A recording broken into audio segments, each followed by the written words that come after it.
നമസ്കാരം. CMRL എക്സാലോജിക് സാമ്പത്തിക ഇടപാട് കേസിൽ മുൻ മുഖ്യമന്ത്രി പിണറായി വിജയന്റെ മകൾ ടി വീണ തൈക്കണ്ടിക്കെതിരായ അന്വേഷണം എൻഫോഴ്സ്മെന്റ് ഡയറക്ടറേറ്റ് കൂടുതൽ ശക്തമാക്കിയിരിക്കുകയാണ്. വിദേശത്തേക്ക് ഹവാല ചാനലുകൾ വഴി പണം കടത്തിയതിലും വിദേശ നാണ്യ വിനിമയ ചട്ടങ്ങളുടെ ലംഘനം നടന്നതിലും കേന്ദ്ര ഏജൻസി നടത്തുന്ന അന്വേഷണം നിർണായക ഘട്ടത്തിലേക്ക് കടക്കുകയാണ്. ഇതിന്റെ ഭാഗമായി വരും ദിവസങ്ങളിൽ കൂടുതൽ കടുത്ത നടപടികളിലേക്ക് കടക്കാനാണ് ഇഡിയുടെ നീക്കം. വീണയുടെ വസതിയിൽ നിന്ന് പിടിച്ചെടുത്ത കൈയെഴുത്ത് കണക്കുകൾ അടങ്ങിയ ഡയറിയാണ് കേസിൽ വഴിത്തിരിവാകുന്നത്. ഇതിൽ സൂചിപ്പിച്ചിരിക്കുന്ന വിവരങ്ങൾ പ്രകാരം 85 ലക്ഷം രൂപയോളം ദുബായിലേക്ക് അയച്ചതായി കണ്ടെത്തിയിരുന്നു. ഈ പണം കൃത്യമായി ഏത് ഹവാല ചാനൽ വഴിയാണ് കൈമാറിയത് എന്നും ഏത് വ്യക്തിക്കാണ് വിദേശത്ത് ലഭിച്ചത് എന്നും കണ്ടെത്താനാണ് ഇഡിയുടെ ശ്രമം. ദുബായ് കേന്ദ്രീകരിച്ചുള്ള സാമ്പത്തിക ഇടപാടുകളിലേക്കും ഇഡി അന്വേഷണം വ്യാപിപ്പിച്ചിട്ടുണ്ട്. വിദേശത്തേക്ക് പണം കടത്തിയതിനു പുറമെ അന്വേഷണ സംഘത്തിന്റെ കണ്ണ് വെട്ടിച്ച് ആശയവിനിമയം നടത്താൻ വീണ വ്യാജ സിം കാർഡ് ഉപയോഗിച്ചു എന്ന കണ്ടെത്തൽ കേസിന്റെ ഗൗരവം വർദ്ധിപ്പിക്കുന്നു. മറ്റൊരാളുടെ പേരിലെടുത്ത് സിം കാർഡ് ഉപയോഗിച്ചുകൊണ്ട് ഇന്റർനെറ്റ് കോളുകൾ വഴിയാണ് വീണ സന്ദേശങ്ങൾ കൈമാറിയത് എന്നും ഇഡി വ്യക്തമാക്കുന്നു. സാമ്പത്തിക ക്രമക്കേടുകൾ മറച്ചുവെക്കാനും തെളിവുകൾ നശിപ്പിക്കാനുമാണോ ഈ രീതി ഉപയോഗിച്ചത് എന്നാണ് കേന്ദ്ര ഏജൻസി പരിശോധിക്കുന്നത്. ആ സിം കാർഡ് ഉടമ നന്ദുലാൽ ആണ് എന്നാണ് ഇപ്പോൾ പുറത്തു വരുന്ന വിവരം. ഇത് എന്തിനുപയോഗിച്ചു എന്ന് അറിയില്ല എന്നാണ് മൊഴി. വീണ ഉപയോഗിച്ച വ്യാജ സിം കാർഡിന്റെ യഥാർത്ഥ ഉടമയെ അന്വേഷണ സംഘം ഇതിനോടകം തന്നെ തിരിച്ചറിയുകയായിരുന്നു. കോഴിക്കോട്ടെ ഡിവൈഎഫ്ഐ നേതാവും ഡെസ്റ്റിനേഷൻ മാനേജറുമായ നന്ദുലാലിന്റെ പേരിലായിരുന്നു ഈ സിം കാർഡ് എടുത്തിരുന്നത്. 2024 മുതൽ നന്ദുലാലിന്റെ പേരിലുള്ള ഈ സിം കാർഡ് വീണ തുടർച്ചയായി ഉപയോഗിച്ചു വരികയായിരുന്നുവെന്ന് ഇഡിയുടെ പരിശോധനയിൽ തെളിഞ്ഞു.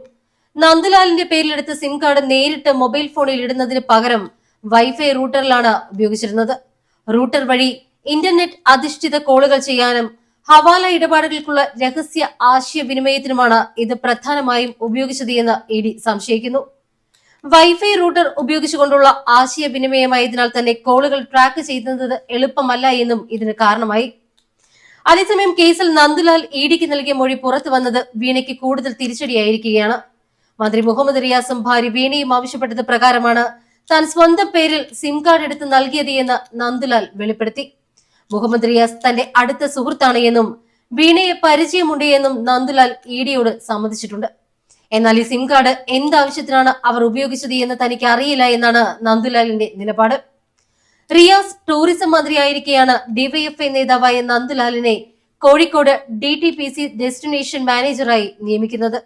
നന്ദുലാലിന്റെ വീട്ടിൽ ഇഡി നടത്തിയ മിന്നൽ പരിശോധനയിൽ സിം എടുക്കാൻ നൽകിയ രേഖകളുടെ പകർപ്പടക്കമുള്ള നിർണായകമായ വിവരങ്ങൾ അന്വേഷണ സംഘം കസ്റ്റഡിയിലെടുത്തിട്ടുണ്ട്.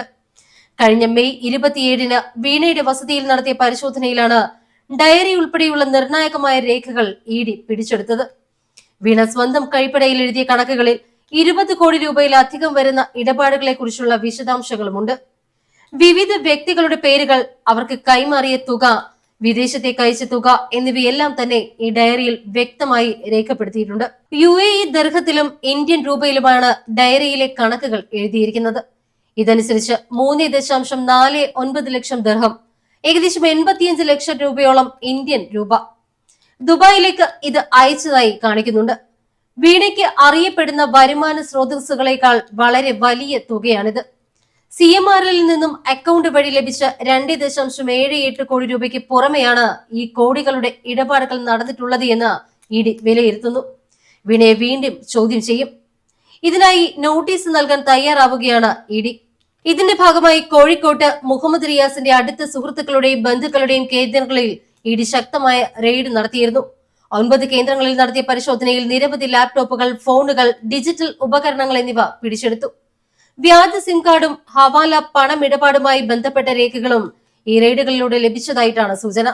റെയ്ഡിൽ ലഭിച്ച ഡിജിറ്റൽ തെളിവുകളുടെയും ഡയറിയിലെ കണക്കുകളുടെയും അടിസ്ഥാനത്തിൽ ബന്ധപ്പെട്ടവർക്ക് ഇഡി ഉടൻ തന്നെ സമൻസ് അയക്കും.